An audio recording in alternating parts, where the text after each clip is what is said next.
네, 광고 감사합니다. 옆에 있는 분들과 인사 한번 해볼까요? 더운 여름 잘 보내고 계십니까? 앞에 뒤에 계신 분들에게 네, 잘 계시니까 또 이 자리에 있지 않을까 생각하고, 또 우리 청년들 중에서도 뭐 코로나 확진이라든지 아니면 이제 또 가족들이나 가까운 사람들로 인해서 격리하고 있는 우리 청년들이 있는데, 생각나시면 또 함께 기도하면서 또 어려움의 시간들을 잘 이겨내면 좋겠습니다. 드디어 연극이 한 시간이래. 한 주 앞으로 다가왔네요. 그렇죠? 팜플렛 안에 보면 배우들만 사진이 있긴 하지만 사진이 없는 많은 스태프들도 열심히 이렇게 연극을 준비하고 있습니다. 그래서 한두 명으로 되는 것이 아니라 이 연극에 이렇게 많은 사람들이 필요하구나, 여러분들이 느낄 텐데, 여러분 모두가 또 한 주간 정말 건강하게 코로나 걸리지 않고 다음 주에 이렇게 다 볼 수 있으면 좋겠습니다. 오늘은 그 지난번에 에스더에 이어서 느헤미야의 말씀을 가지고 함께 말씀을 나누려고 합니다. 여러분 중에 동사무소가 뭔지 모르는 분 계시나요? 동사무소? 제가 대략 한번 찾아보니까 동사무소라는 이름이 2000년부터 쓰여지기도 했고 한 2005, 6년 뭐 이때부터 본격적으로 쓰여지긴 한 것 같은데, 우리 청년들 중에 2000년 지나서 태어난 우리 청년들도 있으니까 동사무소가 뭔지 물론 이제 처음 듣지는 않겠지만 그런 이제 우리 청년들도 있겠다 생각이 되어지는데, 그런 동사무소가 주민센터로 이름이 바뀌어졌습니다. 근데 그 주민센터가 최근에는 어떤 이름으로 불려지나요? 우리 청년들은 뭐 그런 서류를 많이 뗄 일도 없고 또 온라인으로 다 하니까 행정복지센터라고 불려집니다.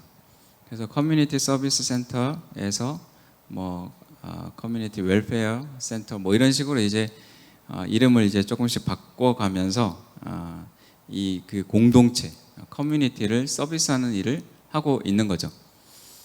근데 공동체가 뭘까요? 공동체라는 것은 같은 환경을 이렇게 공유하고 소유하는 그런 사회 집단이고, 보통 같은 관심사를 가지고 있습니다. 좀 그 라틴어 어원을 통해서 좀 의미를 좀 살펴보면, 공동체라는 CON이라는 단어와 뮤니스가 합쳐진 건데, 콘은 우리가 이제 다 알듯이 함께라는 뜻이고, 뮤니스라는 건 의무를 다하는, 고마워할 줄 아는, 또 잘 돌봐주는 이런 의미가 있습니다. 그래서 콘과 함께라는 콘과 의미가 붙어지면 서로 함께 의무를 다하고 고마워할 줄 알고 서로 잘 돌봐준다라는 것이 공동체의 의미가 되어질 수 있는 거죠. 서로 고마워한다는 의미가 참 새롭게 다가오지 않아요? 누군가가 있어서 내가 어떤 혜택을 받고 있고 도움을 받고 있고, 보이지 않는 여러분들이 이 교회에 오기까지 수많은 사람들의 도움이 있었잖아요. 누군가는 버스 운전을 하거나 지하철을 운전을 하거나 그것을 전체 컨트롤 센터에서 또 조정하거나 조율하거나, 수많은 사람들이, 여러분이 그냥 집에서 이곳에 왔지만 누군가가 여러분을 도와준 거죠. 그러니까 공동체라는 것은 서로의 의무를 다하고 서로 고마워할 줄 아는데, 그런 공동체가 의미가 잘 살아난다면 여러분이 속해 있는 공동체가 얼마나 좋은 행복한 공동체가 되겠습니까?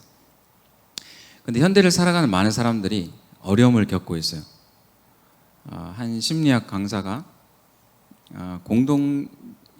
현대에 많은 문제들이 있는데, 예를 들면 술이라든지 성 중독이라든지 도박이라든지 뭐 여러 가지 어떤 그 현대의 어떤 문화적인 병들이 있습니다. 근데 그 병들을 고칠 수 있는 방법이 뭐냐, 아니면 그 병들이 왜 생기느냐, 이런 이제 질문에 한 심리학 강사가 공동체 부재 때문에 그렇다, 공동체가 없어서 그렇다라고 말을 하면서 공동체가 그 병을 고칠 수 있는 방법이다, 이렇게 이제 이야기를 했습니다. 그래서 공동체가 대안이다, 공동체를 살려야 된다, 이것을 이제 뭐 교회뿐만 아니라 우리가 지역에서든 사회에서도 많이 이야기하고 있습니다. 코로나를 겪으면서 공동체 부재를 우리가 어느 정도 또 많이 경험을 했죠. 그래서 이제 우리가 좀 지금의 이 정도 상황에서 우리가 함께 모이고 또 서로 의무를 다하고 서로 돌보고 서로 고마워할 줄 아는 이 경험들을 지금 해보면서 공동체의 소중함을 다시금 깨달아가고 있습니다. 우리가 인생을 살아가면서 여러분들이 뭐 구글 검색을 하고 네이버 지식인에 물어보고 또는 뭐 쇼츠나 뭐가 있을까요? 릴스나 뭐 유튜브나 뭐 이런 것을 통해서 어떤 도움이나 정보를 얻을 수도 있겠지만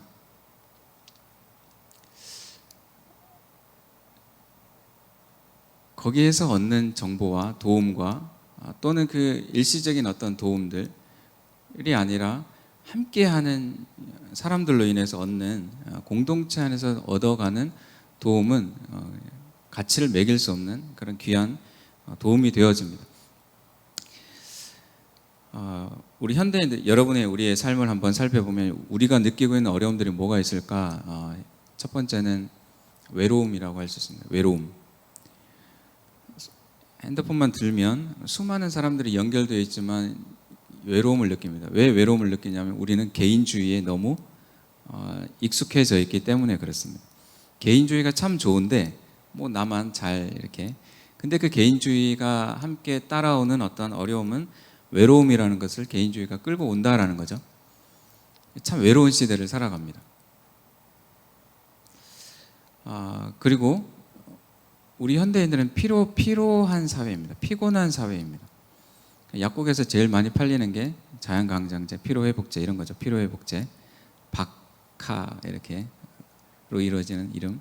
제가 최근에 이제 그 젤리를 사 먹어봤거든요. 바카스라는 그 젤리. 근데 이게 한 개씩 먹어야지 그랬는데 봉투 뜯자마자 다 먹어버렸습니다. 아무튼 잘 팔려요. 왜냐하면 사람들이 피곤함을 느끼니까 그 약을 의지해서라도 피곤함을 달래려고 합니다.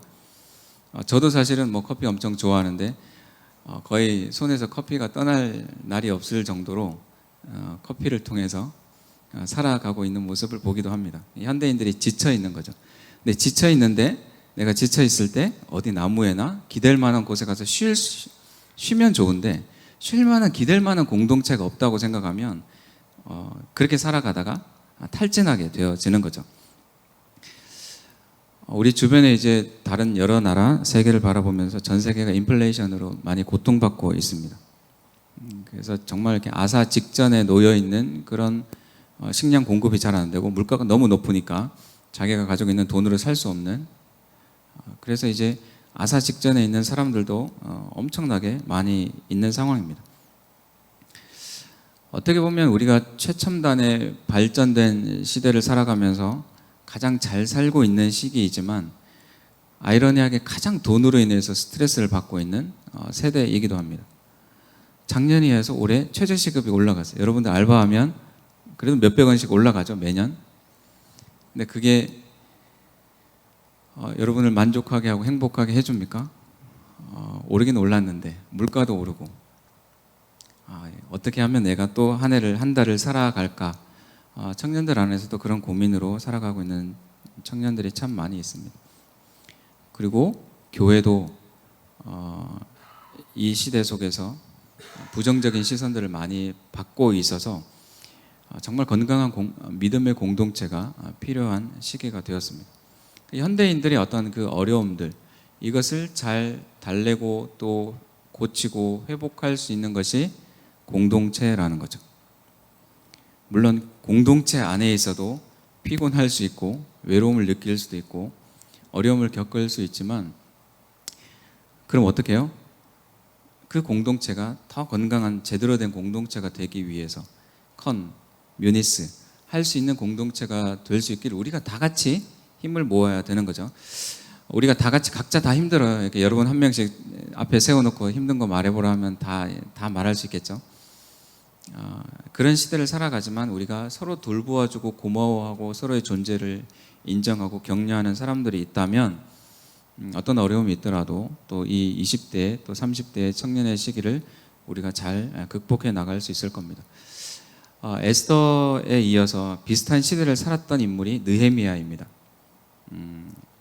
뭐 몇십 년의 간격이 있는데 우리가 성경을 보면 구약의 역사가 창세기부터 시작해서 쭉 이렇게 흘러내려오면서 모세오경과 역사서는 이제 에스더에서 마무리되어집니다. 느헤미야, 에스더. 근데 시기적으로는 에스더가 좀 더 앞섭니다. 에스더 이야기가 먼저이고 느헤미야가 구약 역사를 다루는 부분에 있어서는 마지막 부분이 되어집니다. 에스더나 느헤미야나 그 당시의 역사적 배경이 이제 페르시아가 지배하던 때니까 그 시기를 이제 같은 배경으로 하고 있는데, 저번에 나눴던 그 에스더는 페르시아어 에스테르에서 온 단어입니다. 에스테르라고 말하면 무슨 그 화장품 뭐 브랜드가 검색이 될 수도 있고, 아무튼 이제 쓰여지는 이름인데 그 의미는 별이라는 의미예요. 별. 이름이 예쁘죠? 에스테르. 그리고 영어로 이제 에스더. 느헤미야의 이름의 뜻은 뭐냐면 하나님이 위로하신다라는 뜻입니다. 하나님이 위로하신다. 이스라엘의 역사 속에서 다윗 왕처럼 찬란한 시기가 있었죠. 막 이렇게 어깨 힘들어가고 뭐 내가 이스라엘 민족에 이렇게 말하면 모든 민족들이 막 우러러보고 그런 때가 있었지만, 포로가 되어버리고 힘이 없고 끌려가고, 오늘 읽었던 말씀처럼 느헤미야 2장처럼 그 찬란했던 그곳이 성벽이 불타버려 있는 그런 때도 있었다라는 거죠. 암울한 시기 속에서, 어두운 시기 속에서도 하나님은 느헤미야 또 에스더를 사용하셔서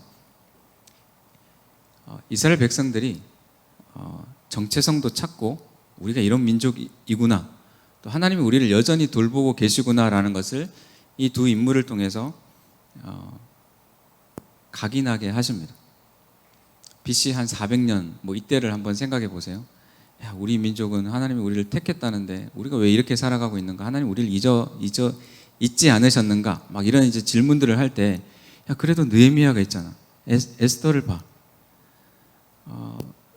사실 포로민이잖아요. 포로민인데 왕비가 돼요. 또 왕의 어떤 신임을 받는 술관원이 돼요. 그 사람이 우리 같은 민족이야. 이런 이제 자부심을 얻을 수 있다라는 거죠. 여러분 그 어릴 때 성씨를 가지고 너희 성씨 중에 유명한 사람 누가 있냐? 뭐 이런 거 친구들께 질문해 본 적 있어요? 없어요?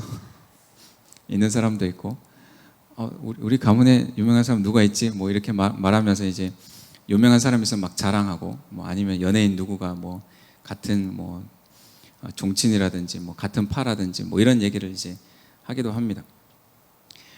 근데 포로민이긴 하지만 왕비가 나와 같은 민족이야. 뭐 이런 동질성, 또 자부심, 그리고 느헤미야 같은 사람을 통해서, 예전에 이제 다니엘도 마찬가지였지만 하나님이 그런 리더들을 통해서 어려운 시대 속에서도 하나님이 여전히 너희들을 돌보고 계신다라는 것을 가르쳐 주십니다. 우리가 인생을 살아가면서 깜깜한 그 길이 막힌 모퉁이 또는 막다른 길에 있다 할지라도 그곳에서 빛나고 있는 별이 있고, 또 낙담하고 무너져 있는 상황 속에서도 하나님의 위로하심, 느헤미야 이름처럼 하나님의 위로가 우리 안에 계속 머물러 있습니다. 그래서 느헤미야와 에스더의 그 역사적인 배경을 보면 참으로 암울하고 뭘 할 수 있을까, 되게 어려운 시대를 살아가고 있는 거지만 그 속에서도 별처럼 빛나는, 또 하나님의 위로가 임하는 그 이야기가 오늘날 우리에게도, 여러분에게도 가까이 다가오기를 바랍니다. 느헤미야가 마주한 현실은 공동체의 부재였습니다. 공동체가 무너져 있는 거죠. 페르시아의 수산 궁에 있던 이제 느헤미야가 예루살렘의 어떤 소식을 듣고 여차저차해서 귀환을 했습니다. 그 이야기가 1장과 2장 초반에 있습니다. 예루살렘에도 근데 사람이 살고 있었거든요. 근데 뭐가 공동체가 없고 부재라고 말할 수 있는가? 물론 사람들은 살고 있었지만 실제적으로 제대로 된 공동체가 그곳에는 없었다라는 겁니다. 아까 공동체에서 되게 짧게 이야기하고 넘어갔지만 조금 더 설명하자면, 공동체는 보통 일반적으로 같은 정체성, 언어, 문화, 또 비전과 가치를 나누는 사람들의 무리입니다.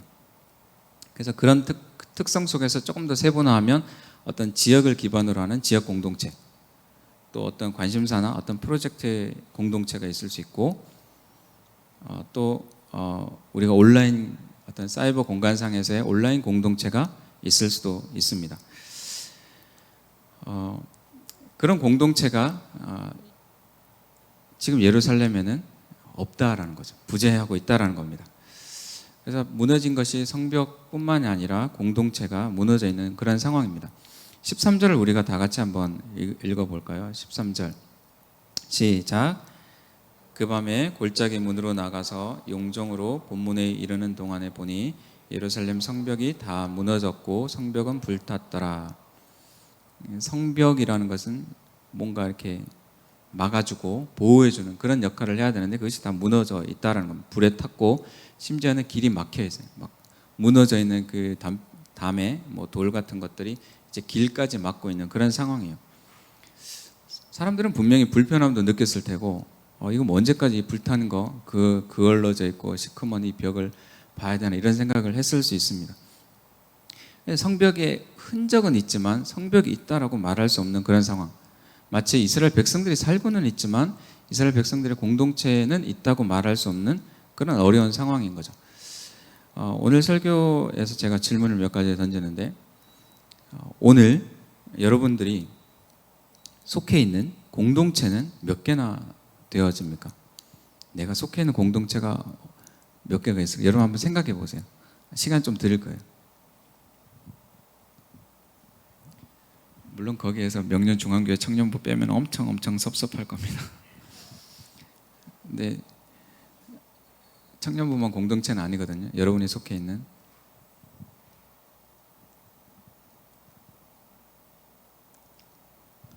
뭐 그냥 언뜻 한 대여섯 개 이렇게 생각나는 분도 있을 테고 두세 개가 생각나는 분도 있을 테고 뭐 계속 생각하다 보면 10개, 20개도 여러분들이 어렵지 않게 찾아낼 수 있습니다. 뭐 내가 이 공동체 멤버였나 이렇게 생각할 정도의 그런 공동체도 있을 수 있습니다.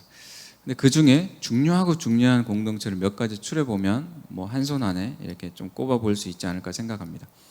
그래서 그 공동체가 나의 삶과 얼마나 밀접하게 연결되어 있는가, 나는 그런 공동체 하나도 없어도 나는 잘 살 수 있어 이렇게 할 수 있는 정도가 아니라 나는 그 공동체와 정말 긴밀하게 연결되어 있다, 이런 공동체들이 분명히 있을 겁니다. 그 공동체가 여러분에게 왜 중요할까요? 왜 여러분이 그 공동체를, 몇몇의 공동체를 중요하게 생각하고 있습니까? 그런 공동체가 다 좋으면 좋지만 어떤 공동체는 참 좋지만 생각만 해도 기분이 좋지만 또 어떤 공동체는 참 어려움과 아픔을 겪고 있는 공동체도 있을 수 있습니다.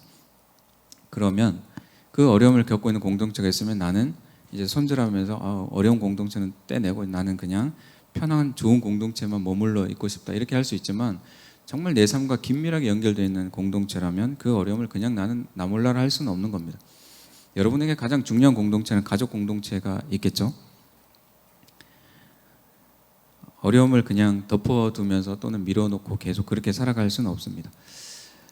자, 이스라엘 공동체, 예루살렘의 그 공동체 부재를 보면서 느헤미야가 그 상황을 보고 이제 나서는 상황이 되어집니다. 누군가는 이제 그 회복을 위해서 나서야 되겠죠. 근데 느헤미야의 상황을 보면 그렇게 급하게 나서지 않았어요. 지금으로 치면 이란에서 예루살렘, 이스라엘까지의 여행이었으니까 엄청 장거리 여행이죠. 오랜 시간이 뭐 몇 달이 걸리는 그런 여행입니다. 그런 여행의 필요도 있으니까 오자마자 막 당장 뭔가 일을 할 수는 없었겠지만 예루살렘에 와서 3일 정도를 머무릅니다. 3일 정도를 머무르고 그리고 밤이 되어서 몇몇 사람과 함께 예루살렘의 형편을 살피러 밤에 순찰을 나갑니다.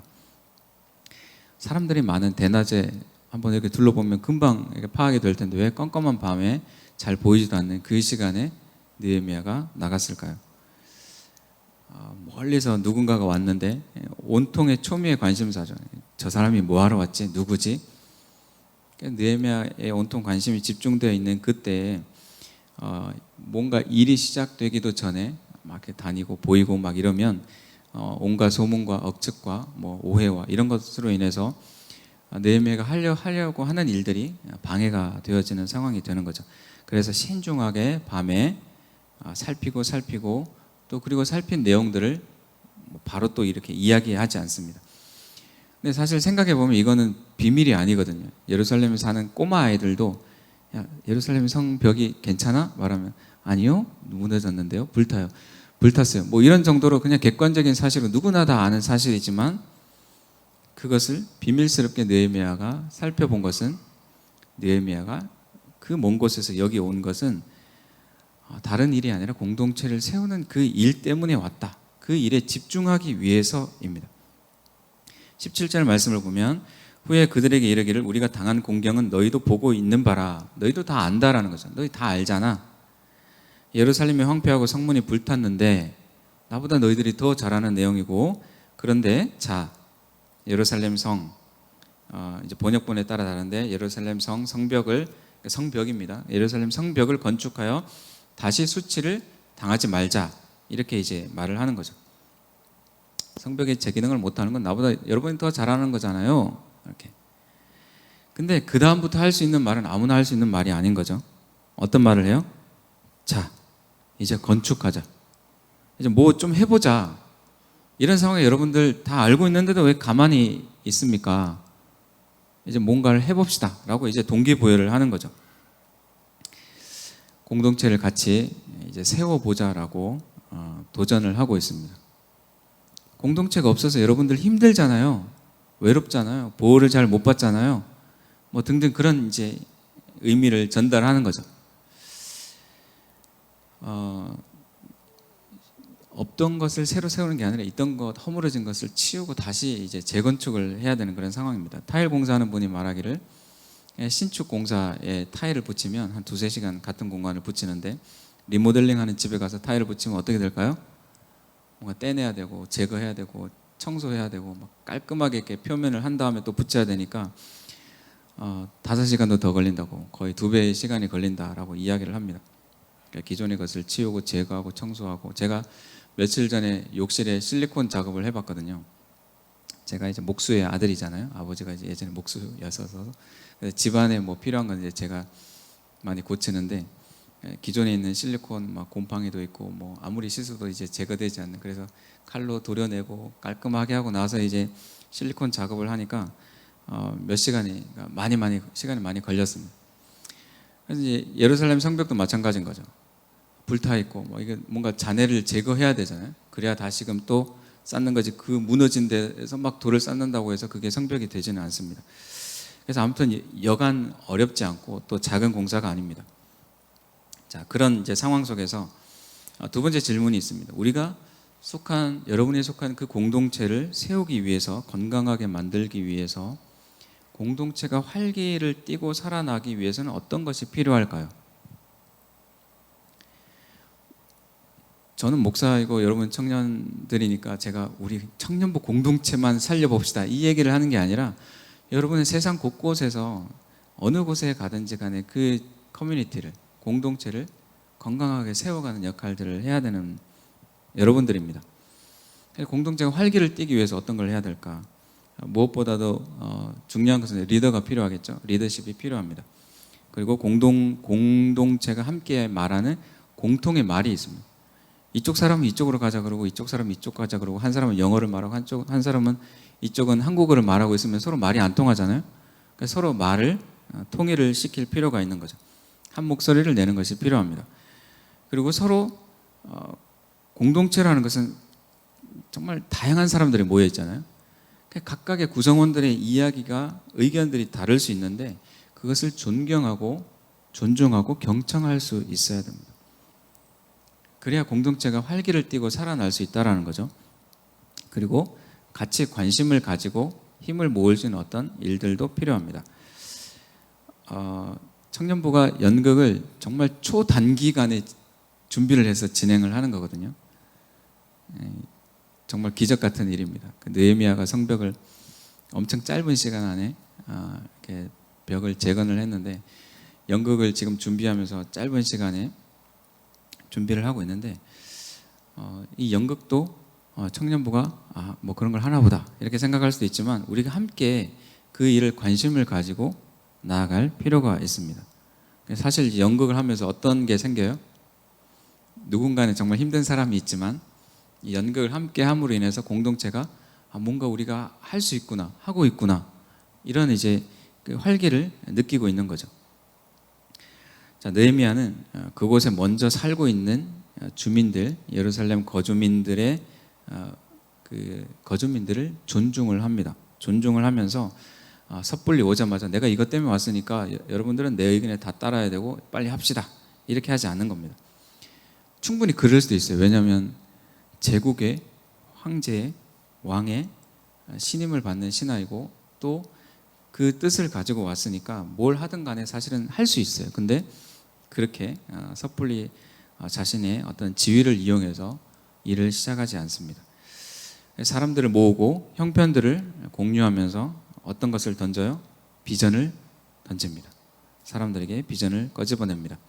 그러면서 18절에 보면 자신의 어떤 경험을 이야기하는데, 또 그들에게 하나님의 선한 손이 나를 도우신 일과 왕이 내게 이런 말씀을 전하였더니 그들의 말이 일어나 건축하자 하고 모두 힘을 내어 이 선한 일을 하려 하매. 느헤미야가 예루살렘까지 오기까지의 그런 과정은 하나님의 은혜가 아니면 설명되지 않은 그런 기적적인 일입니다. 느헤미야가 사람들을 모아놓고 간증을 하더라도 뭐 몇 날 며칠을 할 수 있는 그런 이야기입니다. 왜냐하면 까딱 잘못했다가는 느헤미야는 뭐 예루살렘 오기도 전에 그냥 죽을 수도 있는 그런 상황일 수 있거든요. 왕 앞에 나가서 뭐 근심 어린 표정으로 왕 앞에 서 있는 것 자체가 왕에게 충성스럽지 않은 태도이기도 하기 때문에 그렇습니다. 자, 그런데 이제 느헤미야가 한 말이, 한 사람의 어떤 말이 많은 사람들이 같이 이제 메아리로 던져주고 있습니다. 메아리를 치고 있습니다. 제가 혼자 말하고 있는데 제가 하는 말을 여러분들이 다 같이 함께 말하고 있는 그런 상황이 이제 된 것입니다. 자, 그런데 이제 그런 좋은 분위기만 있었느냐? 그렇지 않고 공동체가 활성화되기를 위해서 힘쓰고 있는데 그것에 대해서 반대하는 사람도 있습니다. 19절에 보면, 자, 다 같이 한번 읽어볼까요? 19절 시작. 호론 사람 산발랏과 종이었던 암몬 사람 도비야와 아라비아 사람 게셈이 이 말을 듣고 우리를 업신여기고 우리를 비웃어 이르되 너희가 하는 일이 무엇이냐? 너희가 왕을 배반하고자 하느냐 하기로. 그래서 이스라엘의 대적들이 또 느헤미야 대적들이 비웃고 모함합니다. 성벽을 지어서 너희들이 반역하려 그러느냐? 너희들의 나라를 지어놓고 이제 왕 페르시아에 이제 반역을 하려 그러느냐? 뭐 이렇게 등등의 어떤 그 모함들을 하면서 비웃고 얕잡아 보고 있는 그런 상황입니다. 리더라면 어떻게 반응을 해야 될까요? 20절에 보면 내가 그들에게 대답하여 이르되 하늘의 하나님이 우리를 형통하게 하시리니 그의 종들인 우리가 일어나 건축하려니와 오직 너희에게는 예루살렘에서 아무 기업도 없고 권리도 없고 기억되는 바도 없다 하였느니라. 사실 이제 예루살렘에 사람들은 살고 있었지만 주권은 빼앗겨져 있는 거죠. 외부 사람들이 막 이래라 저래라. 근데 그 빼앗긴 주권을 가져옵니다. 선포를 합니다. 그리고 하나님이 도우시고 하나님이 형통하게 하실 것을 고백합니다. 이 자신감이 어디에서 나왔을까요? 하나님이 도우시고 형통하게 하실 거라는 그 자신감은 이전에 경험했던 하나님으로부터 나옵니다. 리더는 공동체를 활성화시키고 생기 있게 하고 활력 있게 만들어야 되는 사람이지만 그 과정 속에 분명히 발생하는 방해 요인도 해결해 나가야 되고 헤쳐 나가야 되는 사람입니다. 누구나 다 할 수 있는 일이라면 그 문제를 보기 전에 이미 다 해결이 돼 있어야 되겠죠. 느헤미야가 없어도 뭐 그 한두 사람도 아니고 누군가는 할 수 있는 일이고 그러면 이미 했어야 되는 거지만 그렇지 않았고 느헤미야가 그 일을 해야만 했다라는 거죠. 우리가 만약에 어떤 문제를 발견한다면 왜 이 문제가 아직까지 해결되지 않았지? 뭐 이렇게 생각하고 또 누군가는 언젠가는 나는 관찰만 할 텐데 누군가 와서 이 문제를 해결해 주겠지 이렇게 생각할 수도 있지만 여러분이 어떤 문제를 발견한다면 그 문제를 해결할 수 있는 가장 최적의 적임자가 되어집니다. 왜냐하면 이전 사람들은 그걸 몰랐을 수 있고 그 문제를 발견하지 못했을 수 있고 발견했다 하더라도 누군가를 수동적으로 기다리고 있는 사람일 수 있기 때문에 그렇죠. 여러분이 학교나 또는 회사를 다니면서 여러분으로 인해서 뭔가 변화가 되어진 것이 있을까요? 한번 생각을 해보세요. 내가 이 회사에 들어가서 나 때문에 이 회사에 뭐가 달라진 게 뭐가 있는가? 뭐 하다못해 탕비실에 커피 종류가 달라지고 간식이 조금 더 풍성해졌다든지, 뭐 여러분이 이제 내가 건의를 해가지고 우리 직원 복지를 위해서 뭐 또는 커피 머신이 이제 새롭게 달라졌다든지 뭐 그런 게 있을까요?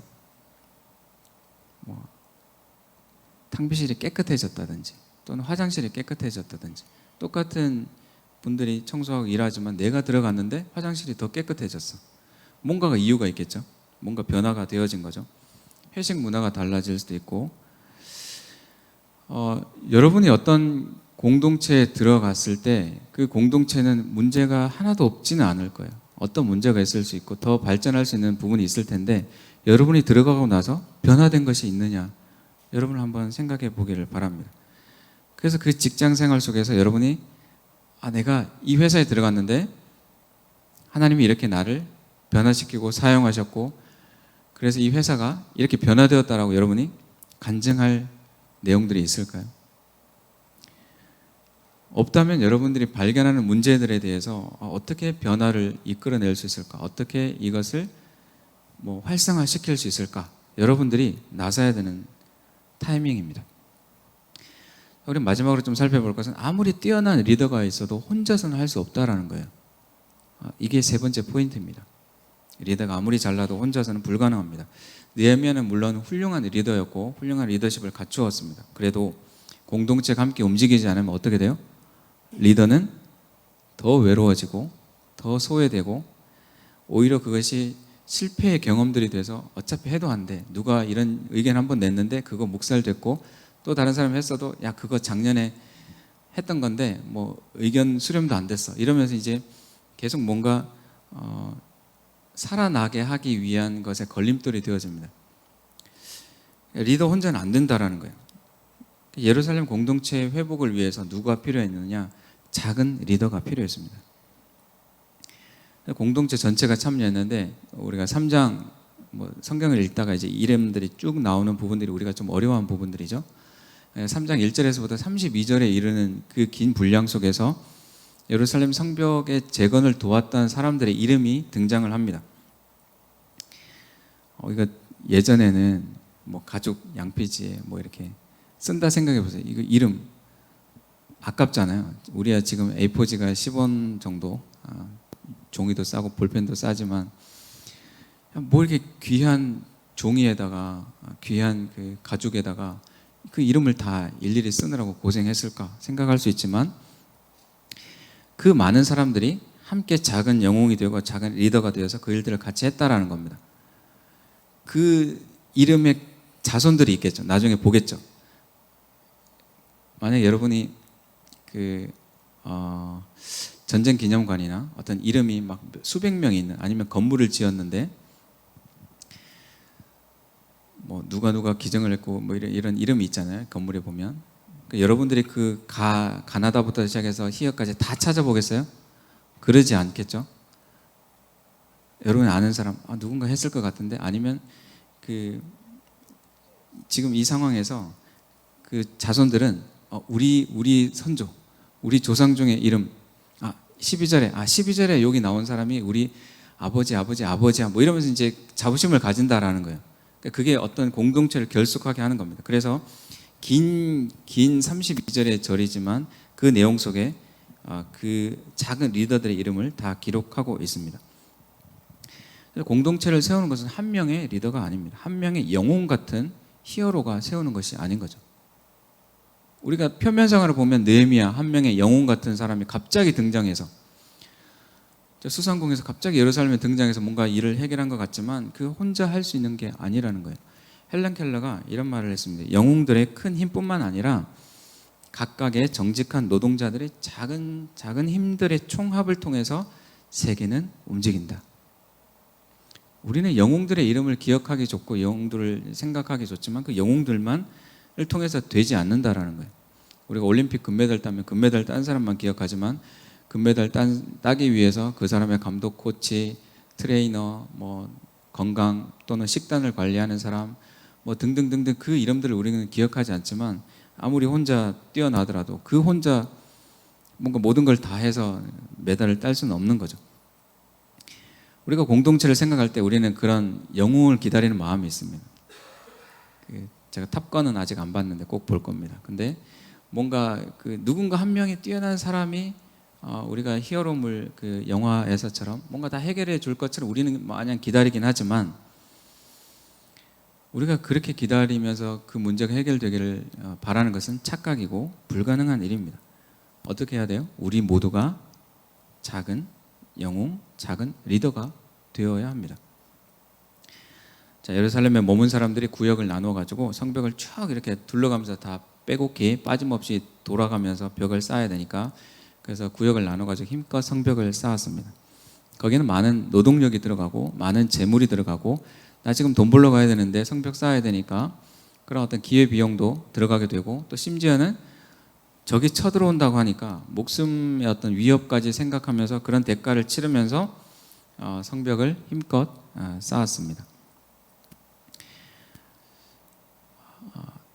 목사님, 공동체를 세우는 게 그래서 나에게 도움이 되기는 할까요? 되게 힘만 들어갈 것 같은데 이렇게 생각할 수 있는데 공동체를 세우는 것이 그런 거기에 들어간 노력이 결국에는 그 공동체 구성원 모두에게 우리 모두 각자 여러분 각자에게 유익으로 다가옵니다. 우리가 지체라고 표현을 하잖아요. 우리가 한 몸이고 그리스도 안에 한 몸이고 한 지체라고 말을 합니다. 연결되어 있다라는 거죠. 그러니까 어느 날 다리가 나 이제 걷기 싫어 이렇게 말하면 어떻게 되겠어요? 정말 난처한 거죠. 배가 고파 죽겠는데 입이 다물고 있어요. 나 아무것도 배 안으로 안 집어넣어 줄 거야. 이러면 어떻게 해요? 계속 걸어가면서 인해서 그것을 통해서 다른 근육도 발달을 하게 되고 또 폐활량도 늘어나고 전체 신체의 어떤 건강들이 회복되어집니다. 다리가 열심히 움직여주니까, 그렇죠? 우리 안에서 우리 지체, 우리가 공동체가 우리 청년부 공동체도 누군가가 각자의 그 작은 일이지만 그 일들을 해줌으로 인해서 우리 전체가 연결되어 있어서 같이 건강해질 수 있습니다. 그것이 우리가 공동체를 같이 살리는 유익이 된다라는 거예요. 나만 안 아프면 돼. 뭐 이렇게 생각할 수 있지만 그게 그렇게 할 수 없는 게 우리는 연결되어 있으니까 누군가가 아프면 내가 아파지고 또는 불편해지고 여러분의 가족들을 한번 생각해 보세요.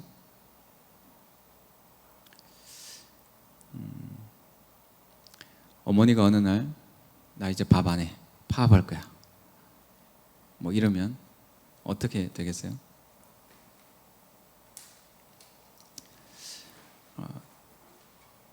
아주 어릴 때는 뭔가 같이 돕고 커뮤니스 할 수 있는 일이 없었지만 점점 그 일들을 같이 하면서 우리가 다 같이 건강해집니다.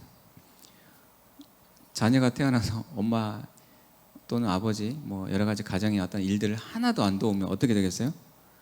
어머니가 빨리 건강이 안 좋아지시겠죠. 너무 이렇게 몸을 많이 혹사하시고 막 그러면 엄마는 뭐 그래 그냥 열심히 엄마는 이렇게 할 수 없는 거잖아요. 엄마가 건강하면 어떻게 돼요? 내가 좋은 거지. 엄마랑 오래 같이 시간을 보낼 수 있고 나의 어떤 자라가는 모든 과정들 뭐 내가 뭐 나중에 장성하고 막 등등등등 좀 비유가 이렇게 조금 많이 엇나가긴 했지만 우리가 연결되어 있기 때문에 어느 한쪽이 불편하면 또 어느 한쪽이 건강하지 못하면 그것이 전체에게 영향을 줍니다. 마찬가지로 아픈 어떤 곳을 잘 치료를 하면 몸 전체가 활발하게 움직일 수 있는 거죠. 그래서 공동체를 세우는 리더가 뭔가 되게 리더 부담되고 어렵고 그것이 뭐 하나님을 위해서 뭐 헌신하고 막 어떤 대의를 위해서 막 그렇게 설명할 수 있지만 그 일들을 통해서 결국엔 나에게 유익이 온다라는 것을 우리가 사실 깨달을 필요가 있어요. 말씀을 마무리하려고 합니다. 건강한 공동체는 그 구성원이 아주 다양함에도 불구하고 서로의 차이를 이해하고 수용하는 공동체입니다. 여러분이 자란 환경도 문화도 나이도 뭐 여러 가지 많은 것이 다르지만 그 차이를 서로 이해하고 수용하는 공동체가 건강한 공동체입니다. 그리고 특출한 어떤 한 사람이 와서 또는 오기만을 기다리는 그런 공동체가 아니어야 합니다. 작은 영웅들이 많이 필요합니다. 매년마다 리더나 또는 임원들이 이렇게 계속 세워져야 하는데 어떤 한 사람만 우리가 생각하면서 그 사람이 계속 10년 동안 청년부 회장을 할 수는 없잖아요. 그렇죠? 영웅 같은 사람이 와서 이 공동체를 살려주면 좋겠다고 생각하지만 우리가 그럴 수는 없는 겁니다. 작은 영웅들이 서로 힘을 합칠 때 공동체가 회복되고 살아납니다. 더 나아가서 우리가 공동체를 세우는 리더는 또 다른 리더를 세워가는 그런 과제가 있습니다. 수련회 키트를 여러분들이 받을 텐데 키트 안에 뭐가 들어갈지 저도 다는 모르겠지만 여러분들 다 키트 받을 거죠? 네, 다 받으세요. 네, 수련회 키트를 다 받으세요. 그 키트 안에 보면 아티클이 있습니다. 이 정도는 읽지 않을까? 한 5페이지 정도 되는데 A4 5페이지로 반응이 바로 왔어요. 너무 길어요. 누가 읽어볼까요? 뭐. 수련회 오기 전에 이제 미리 한번 읽어보라고 아티클을 이제 키트 안에 줄 건데 네. 여러분을 그래도 조금 신뢰해보고 싶습니다. 네. 아무튼 버리지는 않을 테고 책상에 놓고 있으면 언젠가 이렇게 하루에 한 장이라도 한 페이지라도 거기 내용에 보면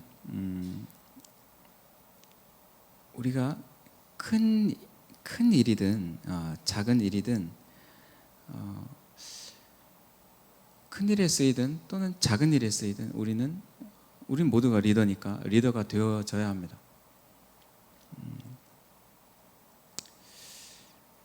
그러니까 사람을 세우고 리더를 세우는 것이 공동체 또 어떤 공동체든지 간에 정말 꼭 해야 되는 필수적으로 해야 되는 그런 일들이 또 되어집니다. 지금 여러분들이 서 있는 곳에서 지금 여러분들이 서 있는 머무는 곳에서 그런 공동체마다 여러분들이 공동체를 살리는 사람이 되면 좋겠어요. 우리가 크리스찬이니까 우리는 신앙적으로만 교회 안에서만 이 역할이 아니라 어쩌면 여러분들은 나가서 그냥 꽁 하고 조용히 입 다물고 있을 수 있지만 여러분들이 속한 어떤 공동체든 간에 그곳에 여러분이 감으로 인해서 그 공동체가 축복을 받는 살아나는 공동체가 되어져야 된다는 거예요. 여러분들이 감으로 인해서 그 변화가 어떤 작은 변화라도 일어나서 그것을 통해서 모든 사람들이 좋은 혜택을 누릴 수 있는 그런 역할들을 여러분들이 해나가기를 간절히 소망합니다. 그래서 마른 뼈같이 회사를 가도 어디를 가도 정말 마른 뼈만 모여 있어서 부딪히면 따그닥거리고 아프기만 하고 막 그런 그 마른 뼈가 있는 그런 곳이 정말 생기를 얻고 살아나는 그런 기적을 경험하는 여러분들이 작은 리더가 되어서 그런 공동체를 살리는 모두가 되어지기를 간절히 소망합니다.